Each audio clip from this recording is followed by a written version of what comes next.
الحمد للہ رب العالمین والصلاة والسلام علی رسولہ الامین وعلی آلہ وصحابہ اجمعین اما بعد قال اللہ سبحانہ وتعالی یا ایہا الذین آمنوا اطیعوا اللہ واطیعوا الرسول وأولی الامر منکم فإن تنازعتم فی شیء فردوه الی اللہ والرسول ان کنتم تؤمنون باللہ والیوم الآخر ذالک خیر واحسن تاویلا۔ اللہ تبارک و تعالی اپنے مقدس کلام قرآن کریم کے اندر ارشاد فرماتے ہیں کہ اے وہ لوگوں جو ایمان لائے ہو، تم اللہ کی اطاعت کرو اور رسول کی اتباع اور پیروی کرو۔ اس آیت مبارکہ کے ذریعے سے اللہ رب العالمین ہمیں اس بات کی تعلیم دے رہے ہیں کہ جہاں ایک مسلمان پر یہ لازم اور ضروری ہے کہ وہ اللہ رب العالمین کے بتائے ہوئے تعلیمات اور احکامات کی پاسداری کرے، وہیں ہمیں اس بات کی بھی تعلیم دی گئی ہے کہ اللہ کے رسول جناب محمد رسول اللہ صلی اللہ علیہ وسلم نے جو کچھ ہم سے کہا ہے، جو کچھ کیا ہے، جو کچھ امت کو صحابہ کو سکھلایا ہے، وہ تمام چیزیں، وہ تمام احادیثیں جن پر عمل کرنا ایک مسلمان کے لیے لازم اور ضروری ہے۔ اگر کوئی انسان، کوئی مسلمان قرآن کی یا اللہ کے احکامات کی پاسداری کرتا ہے لیکن وہ اللہ کے رسول کے بتائے ہوئے تعلیمات پر عمل نہیں کرتا یا احادیث نبویہ میں سے کچھ کا یا تمام کا انکار کرتا ہے تو ایسا انسان کافر ہے، جہنمی ہے، مرتد ہے۔ اس لیے کہ اللہ رب العالمین نے اپنی اطاعت کے ساتھ اپنے نبی کی اطاعت کو بھی لازم اور ضروری قرار دیا ہے۔ اللہ پر ایمان لانے کے ساتھ ساتھ رسول پر بھی ایمان لانا ایک مسلمان کے لیے لازم اور ضروری ہے۔ ایک انسان کا، ایک مسلمان کا ایمان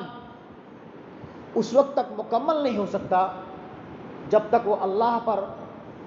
اور اس کے تمام رسولوں پر ایمان نہ لے کے آئے۔ خاص طور پر ہمارے آخری نبی جناب محمد رسول اللہ صلی اللہ علیہ وسلم پر اور ہمارے نبی کے آ جانے کے بعد اللہ نے پچھلی تمام شریعتوں کو منسوخ کر دیا، یعنی جو کچھ انبیاء کرام لے کر کے آئے تھے، چاہے وہ تورات کی شکل میں، زبور کی شکل میں، انجیل کی شکل میں، یا جو بھی انبیاء کرام اس دنیا کے اندر بھیجے گئے اور جو کچھ ان کی تعلیمات اور پیغامات تھیں، ان تمام کو اللہ رب العالمین نے ہمیشہ کے لیے منسوخ اور ختم کر دیا۔ اب ہمارے لیے صرف قرآن بچا ہے اور اللہ کے رسول کی احادیث مبارکہ بچی ہے، وہ احادیث جو صحیح سندوں سے ثابت ہے، جن پر عمل کرنا، جن کو اختیار کرنا اور ماننا ایک مسلمان کے لیے لازم اور ضروری ہے۔ یہی وجہ ہے کہ قرآن کریم کے اندر بے شمار مقامات پر اللہ تبارک و تعالیٰ نے اپنی اطاعت کے ساتھ، اپنے احکامات کی پاسداری کے ساتھ اپنے نبی کی تعلیمات پر بھی عمل کرنا لازم اور ضروری قرار دیا ہے۔ اللہ رب العالمین نے فرمایا کہ من یطع الرسول فقد اطاع اللہ،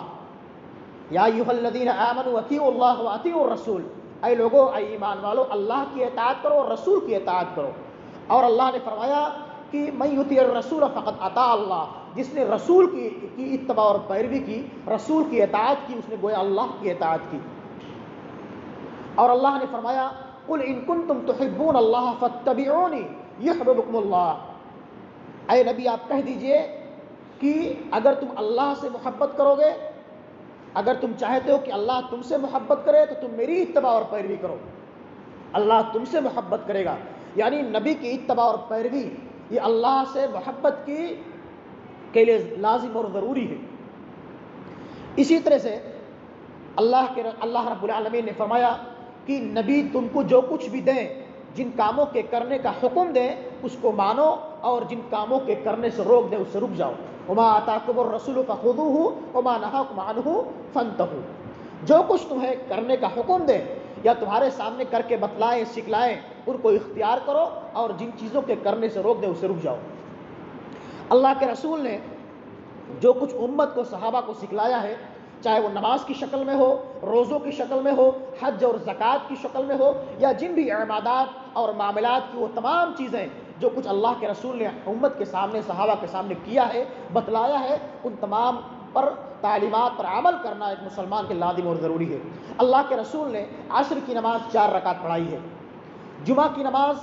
2 رکعت پڑھائی ہے، ظہر کی نماز 2 رکعت پڑھائی ہے، ظہر کی نماز 4 رکعت پڑھائی ہے، فجر کی نماز 2 رکعت پڑھائی ہے، مغرب کی نماز 3 رکعت اللہ کے رسول نے پڑھائی ہے۔ اگر ہم میں سے کوئی مسلمان، کوئی انسان اگر فجر کی نماز 4 رکعت پڑھتا ہے، ظہر کی نماز 5 رکعت پڑھتا ہے، یا جمعہ کی نماز جس کو اللہ کے رسول نے 2 رکعت پڑھائی ہے اگر کوئی 4 رکعت پڑھتا ہے، مغرب کی نماز نبی نے 3 رکعت پڑھائی ہے اگر کوئی 4 رکعت پڑھتا ہے، تو کیا اس کی تمام نیکیاں، تمام عبادتیں، وہ تمام نمازیں اللہ کی بارگاہ میں مقبول ہوں گی یا نہیں ہوں گی؟